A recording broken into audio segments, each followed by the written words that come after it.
Prix. Look at me. Is it Formula E? That'll be fun actually someday, like Formula E and Formula One competing on the same track, which is kind of what they do now that the series has gone largely into circuit racing. But this is not the Spanish G Prix, as I said, it's the Spanish GP. It's the Spanish GP preview on the Inside Line F1 podcast. Last race of the triple header. And the big question heading into this weekend is, can you flex? Can you flex, Sundaram? You used to I go to can't. the gym, right?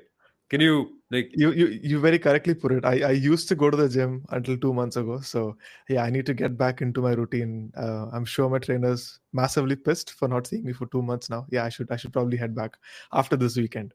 same, honestly, yeah. I mean, my arms aren't quite big as they used to be in the past. I want to flex a little bit more, but the teams won't be allowed to flex like that. Not this weekend. That's the big storyline coming into Spain. It's not the drivers. It's not Max. It's not what Elias Max is going to be using or how disappointed Ferrari are going to be. It's a technical directive, and we have seen in the past that when these technical directives come around, sometimes they can be false alarms. Sometimes they don't have the intended impact, and they don't really shake up the grid as much. But this one could. And Gary Anderson, former designer for Jordan, a really great technical analyst of the sport, he believes that this regulation will benefit McLaren and probably might impact Red Bull Racing and Ferrari. From your understanding, Sundaram, flexi wings, like what's the whole debate? Why do wings flex in the first place?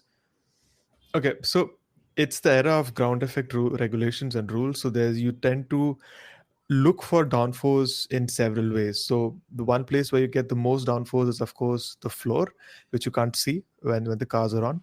But then you also try to extract that downforce from other areas. And one area where teams have been exploring is especially the front and the rear wings. So if you look back at Baku 2024, you could see that teams were talking about McLaren's little mini DRS outlets when the car goes down the main straight, especially at those high speeds.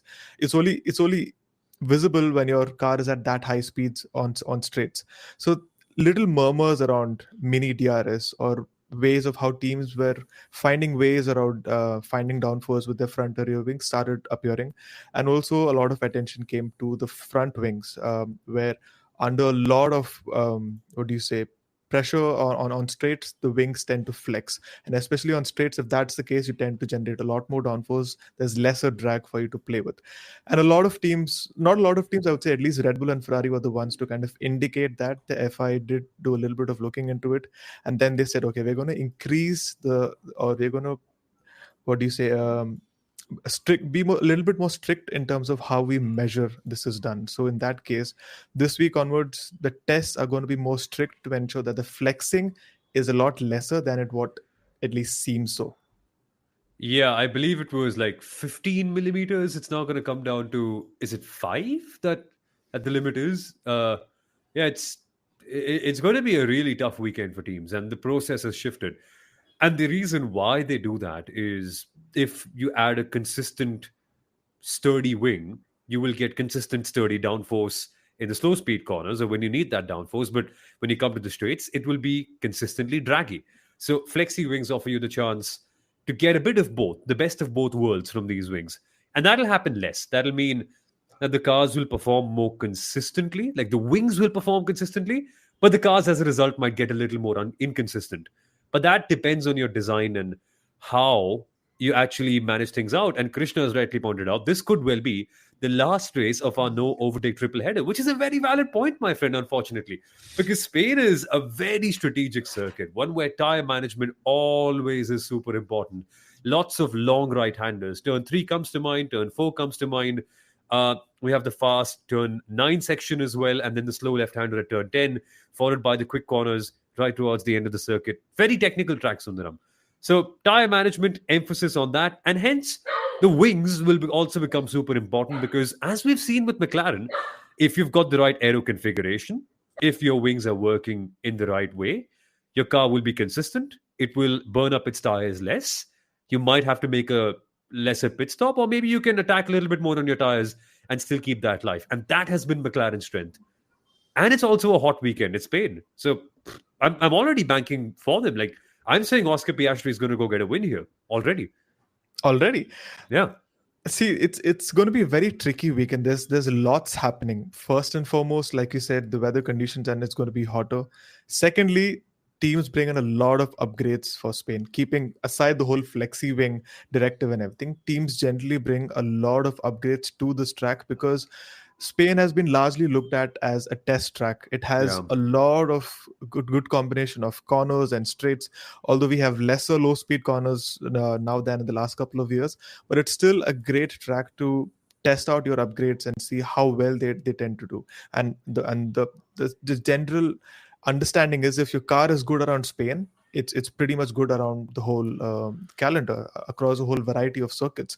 So teams will be bringing in significant upgrades to understand if their car has improved in the areas of weaknesses, and add on top of that you have the whole flexi wing directive. How that changes the pecking order is something that we have to see.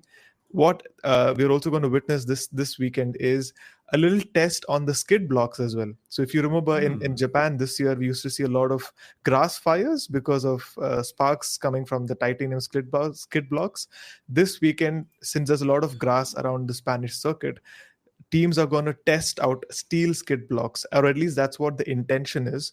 So in that sense, there's quite a bit happening that we all have to keep an eye on. And how this kind of changes the balance is what we'll understand through each practice session. We'll only get to know a very good idea of this in qualifying, but this race alone will not define the pecking order in stone. We'll have to see what happens in Canada, what happens in Austria. It's going to be a constant learning, but Spain itself will answer a lot of answers that way. Yeah, balance. I like that word that you used there. It will be all about balance because Spain requires a ton of that. A long straight down the middle, and it's a huge run down to turn number one. It's going to be very tricky for all the drivers to navigate that good of a start. And also, we've gotten the three hardest compounds of the entire season: C1, C2, On top of C3. that, yeah. On top of that, exactly, which means uh, clearly degradation is going to be a thing and it's going to be super important. Lots of lateral loads on the tires, as I mentioned, with these long right handers. So the front lefts will be squealing a lot. Tire stress is really high. You've got decent track. It doesn't evolve as much as in Monaco, but it's abrasive, and that's going to be a big challenge for everyone. And the more balanced your car is from an aero perspective, and the less your rear tires heat up, better it will be all around. And Spain's kind of a mix of that, Sundaram. It's hard to tell if it's exactly front heavy or rear heavy. It's got a bit of both. You have a lot of traction zones, and you also have corners that will punish your front and side, which constantly makes me wonder. Tire management, medium to high speed corners, long straights. This has McLaren written all over it, and this is where Lando Norris got his first pole position of last year, and he qualified second in 2023 when McLaren were a midfield team. It's this circuit that truly fits their concept. I think it's going to be tough for anyone else to keep up. Yeah, of course. And I think McLaren has generally put together a good car that does well across all types of circuits. And even coming here, since it's going to be largely a warm weekend, you're going to see temperatures of around 30 degrees centigrade. That's ambient temperature. The track temperatures could be well over 40, 45 degrees centigrade. Plus the fact that, like I said, there are lesser low speed corners in the new configuration than in the last years, which means there's more high speed corners, which also means that Red Bull can do pretty well. And this is all not factoring in what happens with the flexi wing tests, but at least on paper, it looks like McLaren will do extremely well with their tire degradation and their inherent speed of their car. Red Bull should ideally look very good because they've done well around Jeddah, around Imola. Where else? Which are the Japan as well. So these are those sort of circuits where there's a lot of high speed corners. So you could probably expect Max Verstappen fighting for pole or for a podium spot as well. Mercedes, since they tend to struggle a lot with temperatures, since it's going to be a warmer weekend, you probably think that they might be struggling for the third race weekend in a row, but you really hope they've put it together. The upgrades are working, at least in that area. Ferrari, I think we'll get to know what's really happening there as well. But it's looking like a very interesting weekend. But most importantly, especially with the flexi wing directive, it really doesn't matter how much time a team loses with this new directive. It is all relative. So if one team Yeah. loses a tenth and another team loses 2/10 or 3/10, that could really change the pecking order. How much one specific team in itself loses is not going to define what's going to happen. So you really need to look at the other cars in the paddock and in the garage to see where you stand. I think more often than not, it's the opposite. We look at the relative gaps and we forget that sometimes the absolute gaps are also increasing or decreasing. Like Yeah, Sauber, they were only 1.5 seconds off the pace in Monaco, which, when you consider it, is, I read it somewhere, around only 115 or 107%, something close by, in terms of overall pace, which is actually quite good. Like the Sauber are very 1.5 seconds in the past, Sundaram. Like I remember HRT, Caterham, Virgin Racing, they were 2.5, 3 seconds four off, four seconds, four seconds off. seconds off. And the last team who we absolutely humiliate are this close. So it's in absolute terms, they are getting quite quick. And you could see a lot of those chopping and changings happening in the midfield too. I feel That's if we also that's also one of the reasons you don't see a lot of overtakes. yeah, That's also the reason. So when the when the overall car delta is that close, and this is probably one of the downsides of a budget cap, one of the few downsides of a budget cap, is that although you want the cars to kind of merge and come together in terms of pace, then it becomes that much more difficult to overtake. So that's also one of the things which kind of creates problems around tracks like Monaco. And then you have to look at other areas where things can shuffle you. So you have to have an outright pace delta, which is very less, but an outright tire delta. You can have yeah. that pace delta turn up from different compounds of tires, or you have to look towards rain, or you have to look towards the safety car. That's when you can really create some sort of excitement. Imola, all those overtakes that we saw close to 44 overtakes. A lot of that was down to the fact that there was a clear tire offset that was happening between the cars further up and behind. Monaco, we didn't see that because there's very little degradation. So Spain, in that sense, is going to be a very, very exciting weekend for me.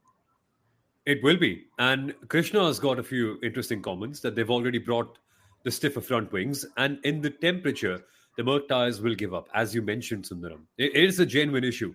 Mercedes have a new rear suspension, but it'll be tough to handle something like this.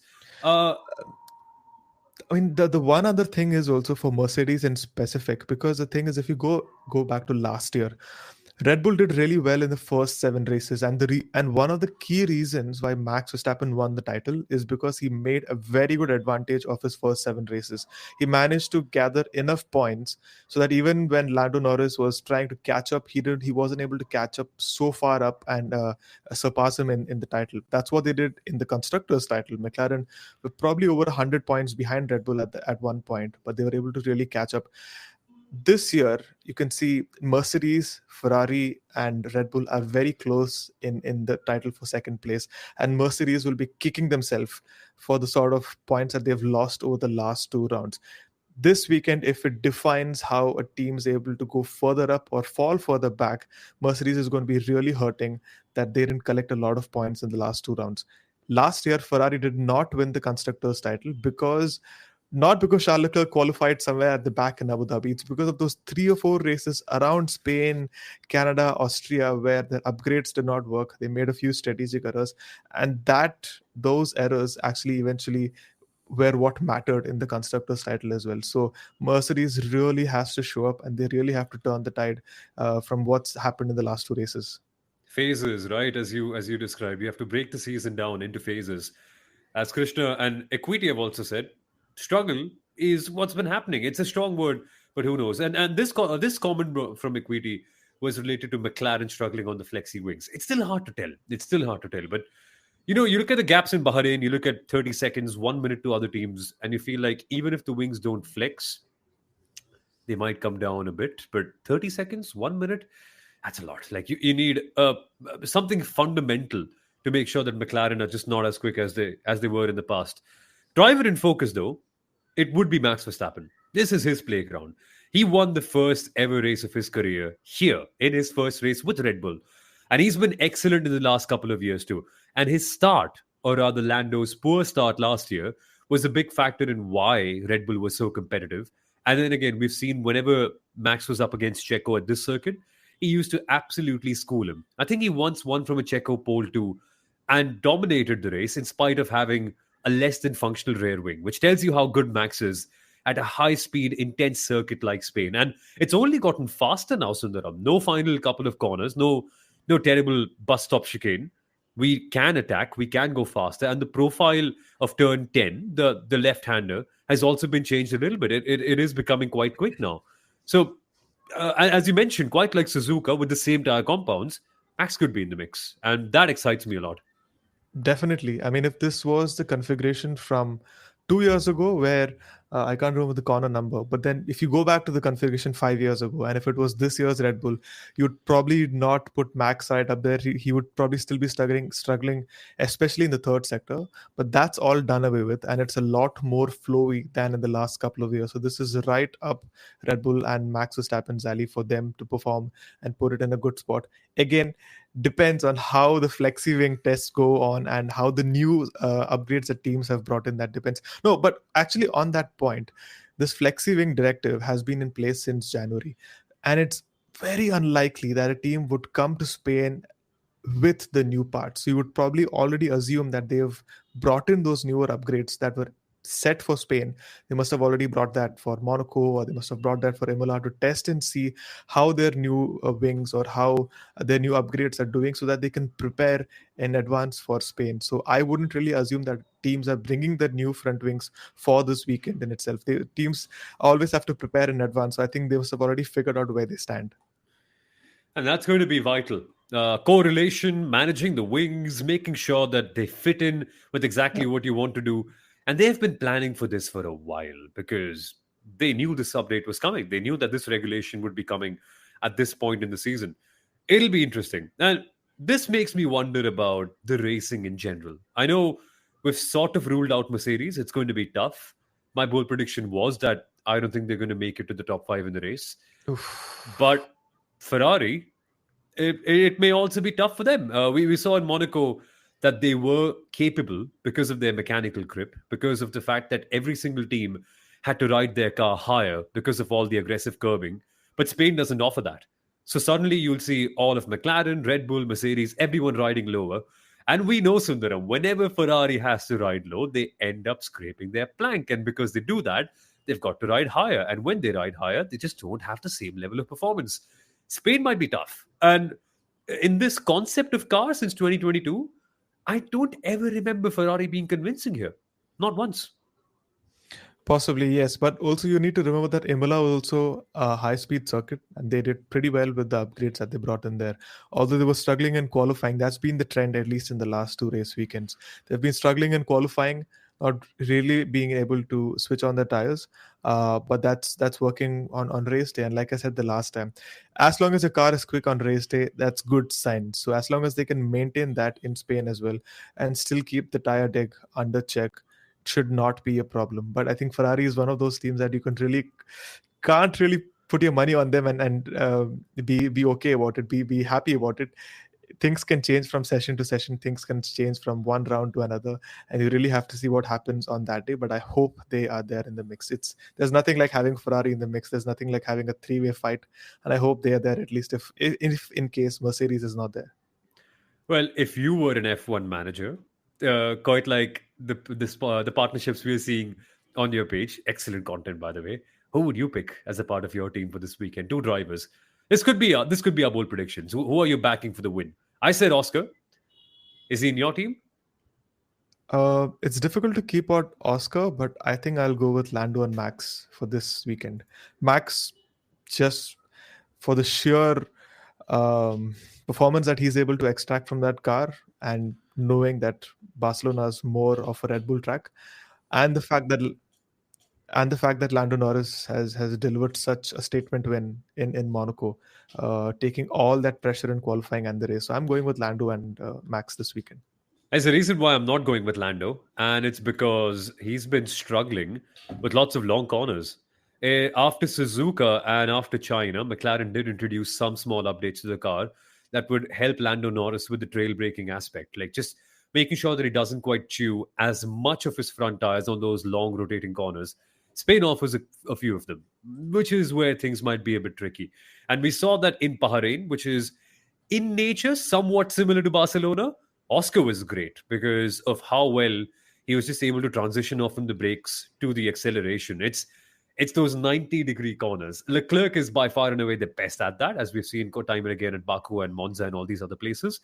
But Oscar can deliver them too. And Bahrain, his qualifying, what he did there in these high temperatures, I get a feeling he could do that again. That's why I'm going so strongly on him. And Krishna saying Max and Charles, kind of backing the same argument that we have, that Max is one of the best here. And with Leclerc qualifying 90-degree corners, lots of high speed sections, hard to go against him really. You really can't leave out Charles Leclerc, can you? Because even on a weekend when he sounds so disappointed and not really optimistic, he's able to do some magic. So it's difficult to argue, and especially in qualifying, that you can't leave out Charles Leclerc. He's arguably the best driver that we have on the grid right now, especially over a single lap, when all the variables of strategy and tire degradation don't come into factor. So if it's ultimately just the car and the driver, you have to put Charles Leclerc up there at least. So yeah, Charles also there in the mix. Midfield. Any surprises from the midfield? I get a feeling this might be a Haas weekend. It's difficult to say because it changes every week, from one race weekend to another. Sometimes it's the Racing Bull, sometimes it's the Haas, and also with so many teams bringing in upgrades, what you've seen from the first 5-6 races, it's difficult to really judge what's going to happen. So we'll have to keep an eye on that. But Williams, Racing Bulls, Oh Haas yeah. have all been very, very impressive. Racing Bulls, although it's been a little controversial what they did in Monaco. They had a mega outing in Monaco in terms of results. That's their best result that they had at Monaco in 20 years. And on the cherry on top is that Isaac Hadjar is performing brilliantly. I think when everyone's eyes were towards Kimi Antonelli or all the other rookies, Isaac Hadjar is that one chapter that's come out of the syllabus and delivered with so much of impact that you really have to take notice. And the other good point is that Liam Lawson has finally put himself into points. So that's going to be a massive confidence booster as well. You really don't know what's going to be happening in the midfield, but God, please put Aston Martin somewhere in the mix. Especially because it's El Padre's home race. Aston Martin have been struggling in the past few weeks.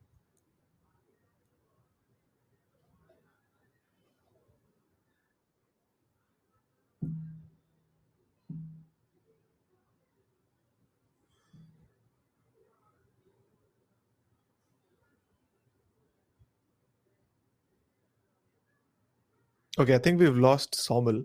So, nevertheless, I'll probably continue with what Soumil was intending to say. I think he might be joining soon. For me, the Spanish Grand Prix is one of those heartbreaking race weekends because yes, it is Fernando Alonso's race weekend, but I'll have to write a couple of stats around him, and it's often not something that's very optimistic or positive. So I was going through my usual stats roundup for this weekend, the preview that I have to do, and one interesting stat for this weekend is the last time a driver who was not from Mercedes or Red Bull that went on to win this race was actually Fernando Alonso in his Ferrari back in 2013. And since then, I mean, at that point, 2013 Spanish Grand Prix, Lewis Hamilton had just one title to his name, and Max Verstappen was still racing in karts. Since that race weekend, Lewis Hamilton and Max Verstappen have taken a combined 120 poles, 149 wins, and 10 titles between them. Fernando Alonso, since then, 0 poles, 0 wins, 0 titles. So, not like I said, it's not one of those weekends where the best of stats come around from about Fernando Alonso. But yes, it is what it is. I'm hoping he can change that statistic soon enough. And welcome, Soumil. We are back. You're back. Random restart in the middle of a race. That's odd. That kind of stuff does happen to people at times. It's a very Alpine from 2023 kind of situation here that we're facing. But we're back. We're back indeed. And I like this comment that Sarika has put in that, so are we not considering Williams as midfield now? Which is interesting because I mentioned Haas. You brought in a couple of other teams, including Williams, I mentioned Aston Martin Williams. as well. Racing Bulls are in the mix too, and their qualifying pace is excellent. And around Barcelona, a consistent and easy car to drive will be a big factor. And Isaac Hadjar in qualifying, how do you go against it? I don't know. I just wonder if some of the midfield teams can actually challenge Mercedes at some point, and I just annoy Sadhna a little bit because she's the only one supporting Mercedes, but they could be under trouble here a little bit. Heat is a big factor. And see, that's why you bring in upgrades. At the start of the season, you kind of figure out where your key weaknesses are.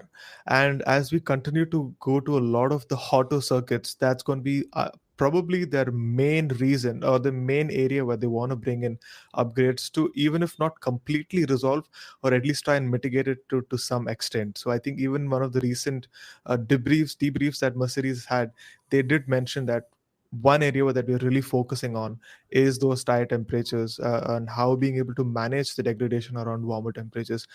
Keep your fingers crossed that the upgrades that they've brought in this weekend are directed towards that and it is successful, because sometimes teams bring in upgrades and it doesn't really work. Case in point, Aston Martin. So keep your fingers crossed and pray that Mercedes is competitive and they've banished all those degradation issues that they've had. It will be interesting. It will be interesting. Qualifying will be a major factor. The pit lane isn't quite the longest in the world over here. It's Good it's point. still it's still 22.2 seconds compared to what we had in Imola, which was 29. 29, So yeah. it's better.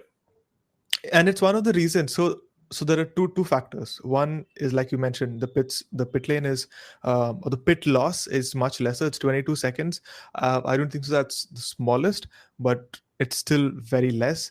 And the other factor is that since there is so much of tire abrasion, there is so much of lateral stress on your tires, it then means that this race is a two stop by default. You don't need to have those sort of mandated two stops around Spain, because even last year it was a two stop, and you could pretty much even expect this race to be a two stop, which means it's good for us. We get to see teams pitting twice. There's a lot of strategic stuff that can happen. And although even in previous years, if you remember, Spain didn't have a lot of overtaking, but then it still had the cushion to do something in terms of strategy. We've seen teams experimenting with two stoppers, three stoppers, and still being able to make passes, especially for the lead. So in that sense, even the racing should be good for us this Sunday. Yeah. And strategy will be a big part of it. You look like a team principal today. It's lovely, the white shirt and all. If you were Flavio, if you were a team principal, what would you call? Two stopper, maybe try for a one stop. It'll be tricky, right? Two I stopper, suppose a lot one of it depends stopper. on quality. I just hope it's Ferrari. No, that's not. That's. I just hope it's not Ferrari that's doing the one stopper, because quite clearly it does look like a two stopper. But yeah, teams will have to be on top of their strategy as well. That's going to be the big thing. Strategy. Who is smart enough to do it? Red Bull Racing are normally the better ones in that regard, sharper. McLaren have to fight with two drivers, which could be a challenge because you're trying to make sure you get the best for two drivers instead of one. And Red Bull don't have that pressure, which I feel will be very helpful for them. Talking about Red Bull, Yuki Tsunoda is set to be the most capped driver from Japan in Formula One history. He's going to make his 96th start, and he's going to be the most capped driver from Japan. Lando Norris is also making his way up the leaderboard, so he is set to be the second most capped driver for McLaren. And Wow. actually, last weekend in Monaco, he broke the record for the most laps raced by a McLaren driver. That went totally unnoticed. I'm little surprised that the team did not put out a stat for that, but quite a few stats to keep an eye out for as well. What's the point of most laps completed if you cannot win the most races? And Lando could well do that too, with the number of races he still has left in his career and the kind of position that McLaren has put him in. It's going to be a big weekend. We're not going to use the R word or definitely not the C word as well. Comeback or yeah, we're not doing it. We're not doing it. But We've been barred important. from doing that. We've been barred from doing that. Yeah, these wings or these words won't flex anymore. But what will happen when the wings do flex less? Which teams will come out on top? It's been great to hear your predictions, all of you. Sadhna, Sarika, Krishna, Equity as well. Thank you for interacting with us. And let us know what you think about this entire race weekend or down in the comments. But last question before we go. Don't you think they do the same Monaco strategies with one pit stop? You mean You mean like trying to hunt for a safety car or a red flag and then trying to take one pit stop off? Because Monaco had two. Don't you So think they'll do the same Monaco strategies with one pit stop? Didn't quite understand that I suppose question. maybe uh, pit early, stay out, and control the field a little bit. That's what. That's difficult to do around Spain, and this is one of those questions that even people ask me on social media. Do you think this mandated two stop rule will spill over to other tracks? I hope it doesn't happen. It's what we saw in Monaco, especially the whole backing up scenario, was possible in Monaco because overtaking is difficult. And we've seen that play out across different circuits which have similar attributes. So we've seen this happening in Abu Dhabi, in Miami, in Jeddah, where generally it's difficult to overtake. Around Spain, it's going to be a lot easier, especially on the opening straight. I mean, 80% of all passes in Spain happen going into turn one, and nearly 75% of all overtakes here require DRS. So you will see a lot more Yeah. overtakes only on that opening stretch, but you really can't back into someone and try to keep them behind. That's not going to be happening this weekend at least. Yeah, and such long straights. The DRS, once you get the run, it's so hard to keep up. But we will see good racing. If we do have lots of drivers using DRS, that run into turn one, two, three, it is phenomenal. The corners are great. So there's a great flow to it, and you can keep fighting all the way till turn three if you've got the grip. It won't be boring, for sure. It'll be strategic. Definitely not boring, though. You still didn't pick a driver to win. You chose Lando, didn't you? To win, Yeah, I'm going with Max. you're going with Max.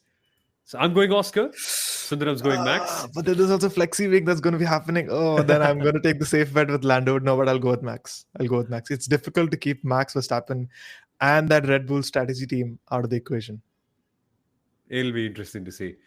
Well, Spain, that's going to come up soon. And make sure that you firstly subscribe to the Inside Line F1 podcast because, as we've always been saying, a lot of you watch, a lot of you don't subscribe, and we don't like that. Come on, it's just helpful to bring more people to the community and get more people introduced to our work so that we can then have a chat with them too and make it a proper Formula One community where we're able to share all of our thoughts, insights, opinions, and just have a fun conversation, all of us together, about what we feel on Formula One. So you can start and you can contribute by subscribing to the Inside Line F1 podcast and putting on the bell ringer, and by also watching us so consistently that you remember that Kunal is not here and we need a two-place grid penalty for him. I love that equity. That's more like it. Yeah, two-place grid penalty. That's fair. That's fair. But he will be back on Sunday when we do the post-race review show, and make sure that you are there for that one too. Once again, subscribe to the Inside Line F1 podcast, and we'll see you on Sunday. Bye-bye.